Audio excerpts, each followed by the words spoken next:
こんにちは、トバログです。今回もですね、恒例の最近買ったものを紹介していこうと思います。最近買ったものって言っても去年の12月ぐらいから、今年のね1月後半ぐらいまでで購入したものたちって感じですね。この動画が公開されている頃にはおそらく僕もビジョンプロを手にしているんじゃないかなと思うんですけども、今回はねまだ撮影時期、明日からねちょっとビジョンプロのピックアップに行ってくる予定なので、現時点で購入したものたちを紹介していこうと思います。結構ね今回もいろいろ購入していて、やっぱりこうね、オーストラリアに来てライフワークというかライフスタイルが変わったからっていうのもあるんですけど、面白いものたくさんね買っているので、全部紹介していきたいと思います。それでは早速いってみましょう。はい、というわけで早速紹介していこうと思います。まずはね、もうすでにレビュー動画も出しているし、カバンの中身動画でもね、すでに語ってはいるんですけども、14インチ MacBook Pro を去年の暮れ頃に購入しています。すでにね、購入から2ヶ月ぐらい経っているんですが、買ったもの動画ではまだ紹介していないので、今回のタイミングでちょっとなんで買ったのみたいなのを簡単に紹介しようと思います。まずね、MacBook Pro、トバログが購入するの5年ぶりですね。ちょっとね、前の PayPay 祭りとか20% 還元みたいなのにインテルの最後の MacBook Pro を購入していたんですけども、それぶりの MacBook Pro ということで、かなりデザインも一新されているし、見た目もなんかねちょっとレトロフューチャーというか、若干こう昔に戻ったかのようなインダストリアル感があって、最高に見た目もクールです。結構ねトバログの場合 Windows PC を使うことが多くて、メインマシンもね、自作 PC だったりとか、あとこっちに持ってきてるメインのノート PC もエイリアンウェアっていうね Windows マシンだったりするんですけども、ちょっとね外出時とかその省電力性プラス、動画編集とかのねパワフルさを考えると、やっぱり MacBook は気になる。そしてガジェットレビュアーとしては基準としてね外せないみたいなところもあって購入してみたって感じですね。なんで MacBook Pro 購入したのかっていうと、結構ねオーストラリア国内で旅行に出かけたりとか、外に出かけて作業することも多いんですけど、オーストラリアって本当になんかコンセントがあるカフェがないというか、そもそも PC 作業をなんかカフェとかでやる文化が、都市部だったらあるかもしれないんですけど、僕が住んでるエリアだと全くないんですよね。そもそもなんかカフェってこうエスプレッソ飲みながらなんかこう談笑するみたいな感じの役割で使われてるし、パソコン作業してる人とかもほとんどいないので、当然ね、電源がないのは当たり前なんですけど、そういう環境でも簡単にサムネ編集しなきゃとか、ちょっとねこうメール返信しなきゃみたいな、そういう作業が発生した時に、気軽に使いたいというところで、バッテリー持ちがめちゃくちゃいい MacBook を購入したっていうわけです。僕が購入したのがこれ M3 Pro っていう一番ね新しいパワフルさと、省電力性を兼ね備えたチップを搭載した MacBook Pro ですね。それのちょっとねコンパクトなモデル、14インチのモデルを購入しています。MacBook シリーズの中だったら M3 っていうのがあって、あとね真ん中に M3 Pro っていうのがあって、その上にね M3 Max っていうのがあるんですけど、その中でもね、ミドルクラスの M3 Pro を搭載してるっていう感じですね。それでもねかなりパワフルで、実際の動画とか書き出しがねめちゃくちゃ速いんですよね。なんか実際に使ってみて思ったんですけど、この間のねレビュー動画でも Windows マシンとこのね MacBook のなんか動画書き出し速度も測ってみたんですけど、なんとね MacBook が半分の速度っていうか、この Windows のめちゃくちゃ強いマシンが書き出し11分とかかかってたのに対して、このね M3、MacBook の中ではミドルレンジクラスのものだと思うんですが、それでもね半分の速度、半分の時間で6分でね書き出せたっていう、最強のところでちょっとね驚愕したんですけども、そんな感じのアイテムです。結構YouTuber とかでこのね、MacBook 使ってる人も多いと思うんですけど、いろいろな場所に出かけて動画編集っていう比較的重たい作業をする YouTuber にとってはかなりねフィットしたガジェットというか、マシンなんだろうなっていうのがね、実際に使っていて感じますね。MacBook Pro をね購入したの5年ぶりで、それまでね、M1 の MacBook Air をねちょっとサブ PC として使ってたんですけど、その時もねバッテリー持ちかなり驚いたんですが、これはねさらにパワフルになってバッテリー持ちも神がかっているので、そこにね結構驚愕しています。実際に使っていくとど、バッテリー持ちね本当に動画編集をしていても 3,4 時間、もっと持つぐらいの感覚もあるし、動画書き出しをねしても全然ファンがうるさくないし、しかもバッテリーもね 5% とかしか減ってないみたいな、その辺がやっぱめちゃくちゃ強いですね。正直なところ UI とか使い勝手はね Windows の方が使い慣れてるので好きなんですけど、動画編集とかそういうね 3DCG 以外の作業をするのであればやっぱ MacBook かなり快適だなって感じています。実際ねこれ価格が50万円近くて、MacBook の中ではミドルレンジなんだけどかなりねパワフルで、しかもバッテリー能力バッテリー性能もめちゃくちゃ高いので今はねこれを気に入って使っています。動画編集は基本的にこれで行っていますねっていう MacBook。 あとはこれ最近購入したものなんですけど、いいケースのハードシェルケースも新たに買い増ししました。こちらもねカバンの中身動画で軽く触れているんですけども、最近買ったものだったりするので、今回の動画でもちょっと触れていこうと思います。これはなんていうか MacBook 用のケースですね。いわゆるシェルケースっていう結構ねポリカーボネートっぽい感じで、パキパキ感のあるハードシェルなんですけど、これをね、MacBook に普段はつけて今は使っています。ここにインケースのロゴがあって、結構ねこの曇りガラスというかアクリル系なんだけど、この曇っているところでちょっとねこの傷が目立ちにくいみたいなところがポイントですね。よいしょ、こんな感じでパキッとね MacBook にぴったりと装着をして、どうですか、クリアケースのシェルなんですけど意外とこのデザインを邪魔しない感じ、フィット感あるしいい感じですよね。実際にこうやって近くで見ると結構ねドット感を感じるし、あとここにねインケースっていうロゴが入っているんですけど、そんなにつけていてもつけていなくても、目立たない感じがする点が意外とこのシェルケースの中でいい感じかなと思っていいケースのものにしています。結構ねもともとシェルケースってあんまり好きではなかったんですよね。理由としては結構装着すると重たくなっちゃうし、あとプラスチックとかをこのアルミ素材の上に乗せると結構安っぽくなっちゃう問題あったんですけど、インケースのこれに関してはマットな質感で、しかもねちゃんと安っぽくならないような工夫がされているので、意外とこの MacBook に装着してもマッチしているのかなっていう感じがします。そもそもなぜこのシェルを購入したかっていうと、結構ね持ち運ぶ頻度が高いのと、オーストラリアで砂粒とかがついたりとかラフにね取り扱うことも多いので、外装を保護する目的と、あと落とした時のね衝撃から守るっていうところがね、メインですね。実際ね MacBook Pro 自体はアルミニウムなのでそこまでやわではないと思うんですけど、こうやってね落としたりちょっとしてしまうと、やっぱりこういうところにね傷というか石とか砂利とかでね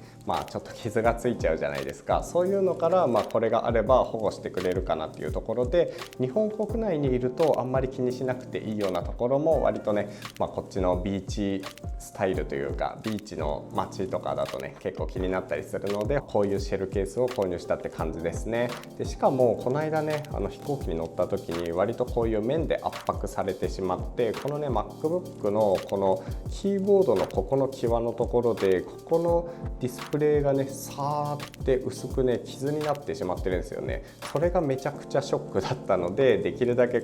上から圧迫されたとしてもこっちのね外装のこういうところに力分散されるんじゃないかなっていう、ここもねぴったりくっついてるので、そういうね方向に分散されたらいいなっていうところでこのねシェルケースを購入しています。結構ね MacBook Pro 気軽に持ち運びたいサイズ感ではあるんですけど、価格にするとやっぱ50万円近い買い物だったので、それを考えるとね表面ぐらいはちょっと保護しておきたいなっていうところでこちらをね、使っています。オーストラリアでちょっと故障しちゃったら保証とかそういうところもね割と大変そうなので、シェルケースは今回購入してみたって感じですね。いい感じ意外と。はい、続いて購入したもの、今回ね結構ゲーム系っぽいアイテムも多いんですけど、まず1つ目がこちらのゲームボーイですね。ゲームボーイの初代のモデルを購入してしまいました。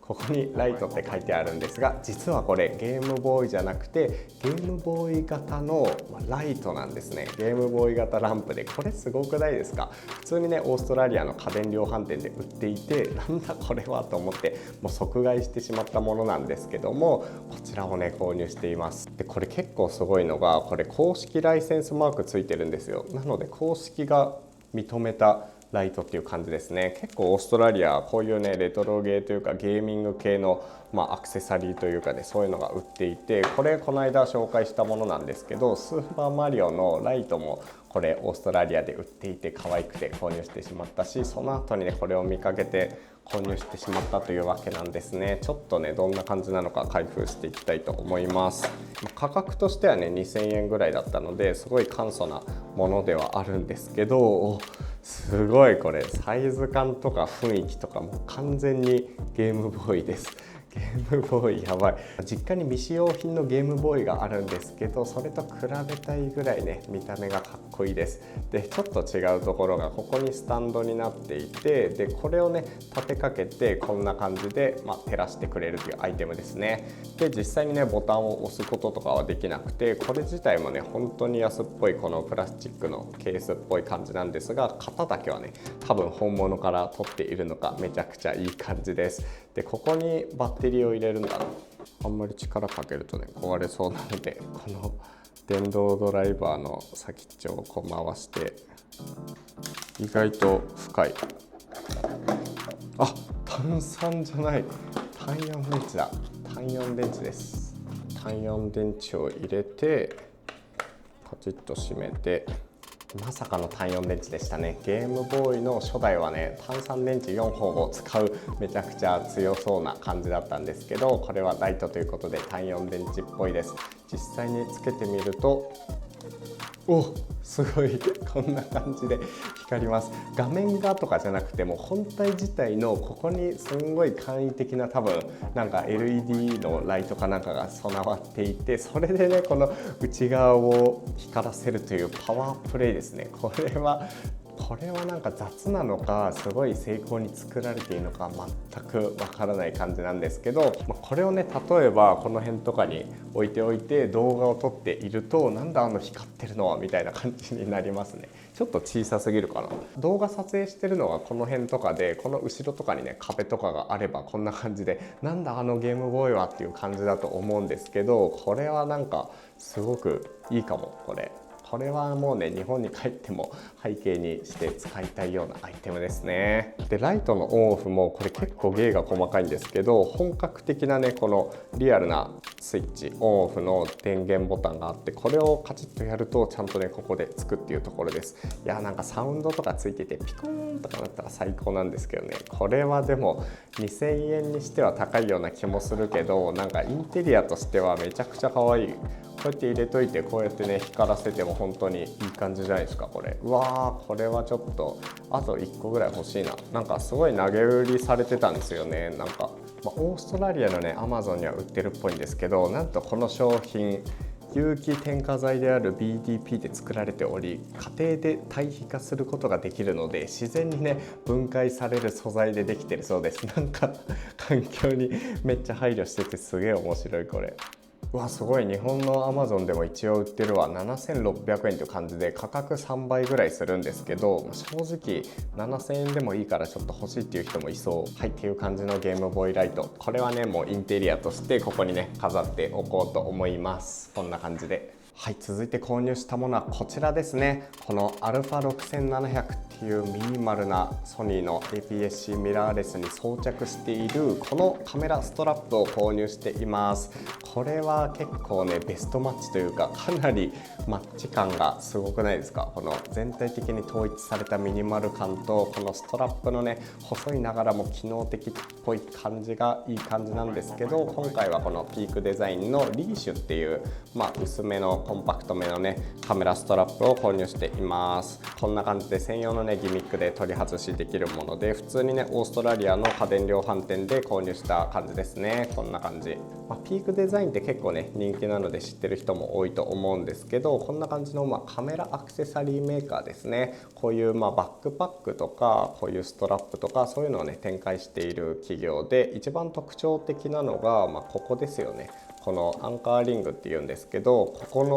の丸い構造をこうやってパチッとねすぐに取り外したりこう着脱することができるっていう素晴らしいアイテムを展開している企業です。結構ねカメラユーザーにとってはおなじみのメーカーかなと思うんですけど、そこのカメラストラップを薄いものをね購入しています。なんでねこういう着脱式のカメラストラップを買ったかっていうと、YouTube 動画を撮っているとカメラストラップが欲しいなっていう時といらないなっていう時が半々ぐらいで訪れるんですよね。カメラって基本こうやってねストラップで首からぶら下げて、で思い立った時にすぐねこうやって撮れるように手元にこうストラップでつけておくっていうのが一般的だと思うんですけど、 YouTuber の撮影スタイルだと、こういう風にね動画を撮ったり写真を撮ったりする時もあれば、ガチッとねこう自分の方に画面を向けてこんな感じで YouTube 動画をね撮影したりっていうことも結構あるんですね。でこうやって撮影する時に不便なところで言うと、こうカメラストラップがねバラバラってジャラジャラってなったりとか、あと首からこうやってぶら下げてると画角的にこう入ってくるんですよ。画角的にこんな感じになっちゃうっていうのがあって、もうストラップ邪魔だなみたいなねことになりがちなんですけど、一方でね、このカメラストラップがないとこれ自体こうやってずっと手に持ってなきゃいけなかったり、カバンの中にしまっていたりするとこのシーンはいいかなみたいな感じで撮らなくなったりっていうことがあるので、そういう悩みを両方解決してくれるのがこのアンカーリングを装着したこのカメラストラップっていうわけですね。結構ねカメラストラップっていろいろなメーカーから出てると思うんですけど、このねアンカーリングが使えるっていう点と、あとこの見た目的に黒一色ですごいミニマル感のある α6700 に対してはやっぱりこういうシンプルなね、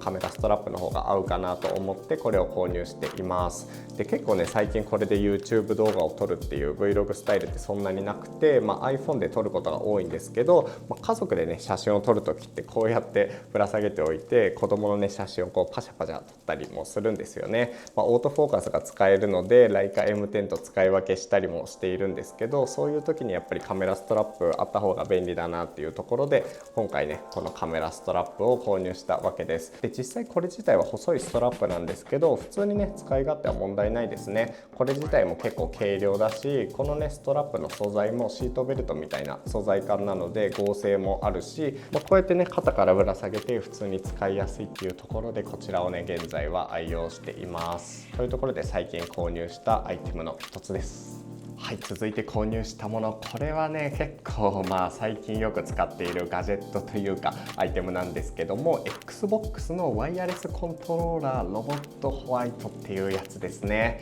いやー XBOX のコントローラーをね自分で購入する日が来るとは思ってなかったんですけど、最近ね結構 PC ゲーム Steam で購入したゲームを遊ぶことが多いので、これを購入してしまったというわけです。日本にいる時はね GPD Win4 っていうこういうねコントローラーと、Windows PC が合体した PSP のようなねアイテムを使っていたので、これ必要なかったんですけど、オーストラリアに来てもねゲームがしたくなってしまったということで、最近はねこれとこのエイリアンウェア X17 の組み合わせでいろいろなゲームをしています。基本ねこれとこれでゲームやってるんですけど、エイリアンウェアはね、本当に充電しながら使わないといけないのと、めちゃくちゃ発熱とファンが回るので、基本的にほぼデスクトップ的な感じでこの辺に置いて使っていますね。基本はねこんな感じでここに置いておいて、それでねこれ自体でゲームをしたりもするんですけども、どっちかっていうとこの iPad と組み合わせて Steam のゲームをすることの方が多いんですよ。どういう風に使ってるのかっていうと、ここにね、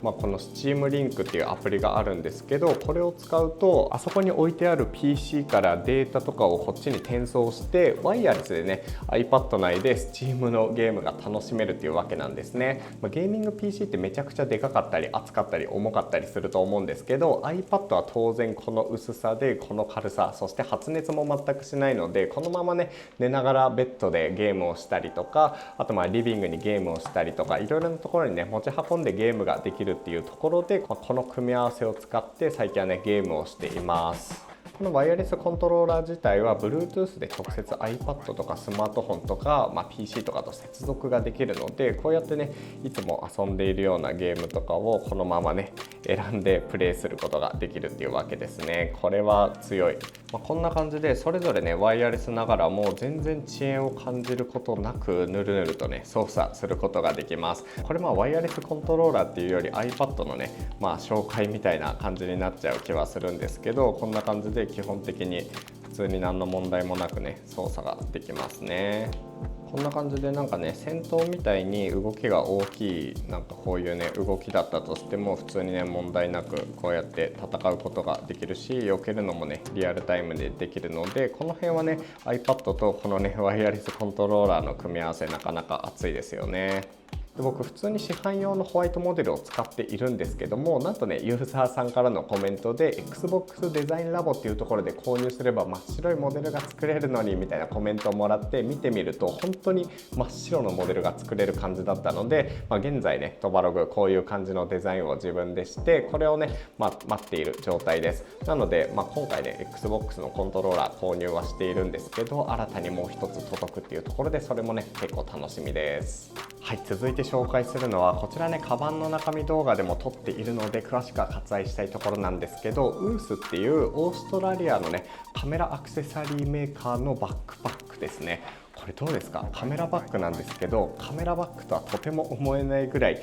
ミニマルな雰囲気とこのスタイルがすんごく最高ですよね。シドニーにこの間旅行に行った時にカメラ屋さんで見かけて、わこれはちょっと購入したいと思って一目惚れをして購入したバックパックなんですけど、こちらもここで紹介させてください。こんな感じでいろいろねいくつかポケットがあったりして、こういうねメインポケット以外にもいろいろあるんですよ。ポケットがこんな感じでたくさんね備わっていて、普通に MacBook を収納できるスリーブだとか、ここもねマチが結構深い感じで、ビジョンプロとかも入るんじゃないかっていう感じの、こういうねメインポケットだったり、こっちにパスポート入れたりそういう細かいアクセサリーをね入れるためのポケットだったり、計14個のポケットが備わっています。でかつねこれ2段階構造になっていて、ここを開けるとこんな感じで、カメラをね収納するためのポケットが備わってるんですよね。僕はこんな感じで、ライカ M10 みたいなカメラをここに入れたりしているんですけども、そういうのが必要ない人だったら例えばここに、